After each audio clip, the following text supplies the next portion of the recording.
Assalamualaikum adik-adik, kembali jumpa dengan saya Arman SPD.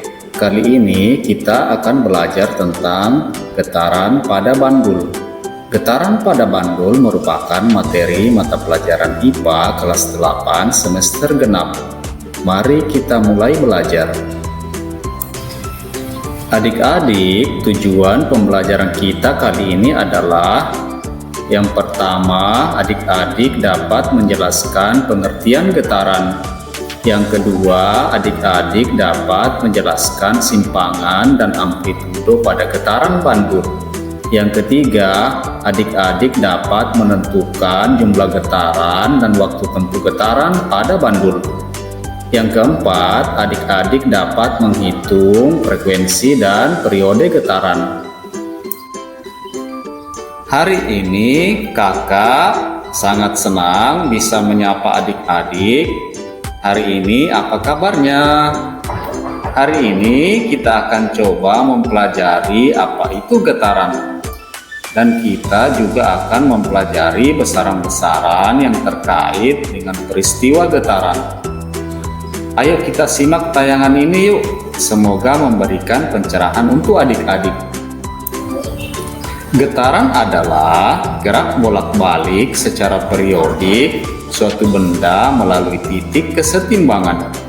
Perhatikan gambar di samping. Titik B adalah titik kesetimbangan. Jadi, jika bandul bergerak dari A ke B, B ke C, C ke B, B ke A, maka dikatakan telah mengalami getaran. Sekarang, besaran-besaran apa saja yang terkait dengan getaran?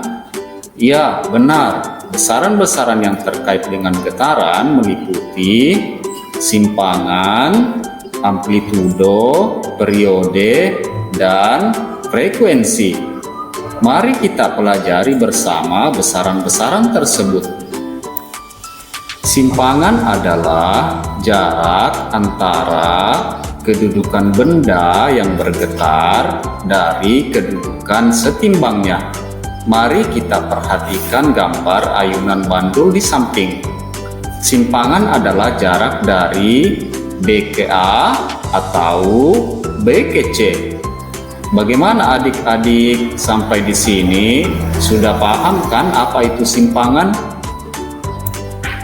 Amplitudo adalah jarak terjauh antara kedudukan benda yang bergetar dari kedudukan setimbangnya, atau biasa juga disebut sebagai simpangan maksimum. Mari kita perhatikan gambar ayunan bandul di samping. Amplitudo adalah jarak dari B ke D. Sekarang kita akan belajar menghitung jumlah getaran. Perhatikan gambar di samping. Untuk dapat menghitung jumlah getaran, maka satu getaran penuh terjadi jika bandul bergerak dari posisi awal melewati titik kesetimbangan, kemudian kembali ke posisi semula. Misalnya, bandul bergerak dari A ke B, B ke C, C ke B, kemudian kembali ke A. Karena satu getaran itu sama dengan A ke B, B ke C, C ke B, B ke A, maka dapat disimpulkan satu kali simpangan bernilai 1/4 getaran. Maka 1/4 getaran sama dengan A ke B atau B ke C. 1/2 getaran sama dengan A ke B, B ke C. Kemudian 3/4 getaran sama dengan A ke B, B ke C, dan C ke B. 1/4 getaran sama dengan A ke B, B ke C, C ke B, B ke A ke B.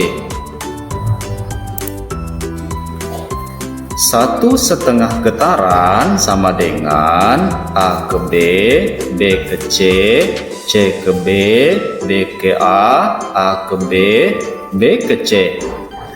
1/3/4 getaran sama dengan A ke B, B ke C, B ke A ke B, B ke C, C ke B. 2 getaran sama dengan A ke B, B ke C, C ke B, B ke A ke B, B ke C, C ke B, B ke A. Adik-adik, sekarang kita akan mempelajari periode dan frekuensi getaran. Periode adalah waktu yang diperlukan untuk menempuh satu getaran penuh. Periode disimbolkan dengan huruf P kapital dan memiliki satuan sekon disingkat S. Contoh, misalnya periode satu getaran dari A ke B, B ke C, C ke B, dan B ke A adalah 5 sekon. Maka dituliskan T sama dengan 5 sekon. Frekuensi adalah jumlah getaran yang terjadi selama 1 sekon. Frekuensi disimbolkan dengan huruf F kecil dan memiliki satuan Hertz disingkat Hz. Contoh, misalnya frekuensi getaran adalah 4 Hz, maka dituliskan F sama dengan 4 Hz. Adik-adik yang hebat, tahukah kalian jika periode dan frekuensi dapat dihitung? Untuk menghitung periode dan frekuensi, kita membutuhkan alat dan bahan sebagai berikut. Yang pertama, kita membutuhkan bandul plus tali. Yang kedua, kita membutuhkan statif. Yang ketiga, kita membutuhkan stopwatch. Adik-adik yang hebat, mari kita praktikkan cara menghitung periode dan frekuensi ayunan bandul. Yang pertama, posisikan ayunan bandul seperti gambar di samping. Siapkan handphone sebagai stopwatch. Yang kedua, ayunkan bandul hingga terbentuk 10 getaran. Kemudian hitung waktu tempuhnya. Misalkan waktu tempuhnya T sama dengan 20 sekon, maka N atau jumlah getaran sama dengan 10 dan T atau waktu getaran sama dengan 20 sekon. Adik-adik, berdasarkan praktik sebelumnya, periode dapat dihitung seperti berikut ini.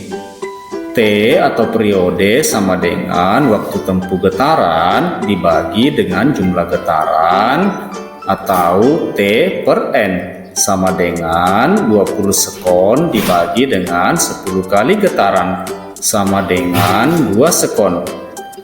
Frekuensi dapat dihitung seperti berikut ini. F atau frekuensi sama dengan jumlah getaran dibagi dengan waktu tempuh getaran atau N per T sama dengan 10 dibagi 20 sekon sama dengan 1/2 Hz. Adik-adik, jika periode telah diketahui, maka untuk menghitung frekuensi dapat kita gunakan persamaan F sama dengan 1 per T sama dengan 1/2 sekon sama dengan 1/2 Hz. Atau sebaliknya, jika F diketahui, maka T sama dengan 1 per F sama dengan 1 per 1/2 Hz sama dengan 2 sekon. Adik-adik yang hebat, untuk menguji pemahaman kalian tentang periode dan frekuensi getaran, kakak persilahkan kalian agar mengerjakan LKPD 2 periode dan frekuensi getaran. Adik-adik yang hebat, tentu sampai di sini kalian sudah paham tentang apa itu getaran, simpangan getaran, amplitudo getaran, periode getaran, dan frekuensi getaran. Semoga melalui tayangan video ini memberikan manfaat untuk adik-adik sekalian. Sampai jumpa.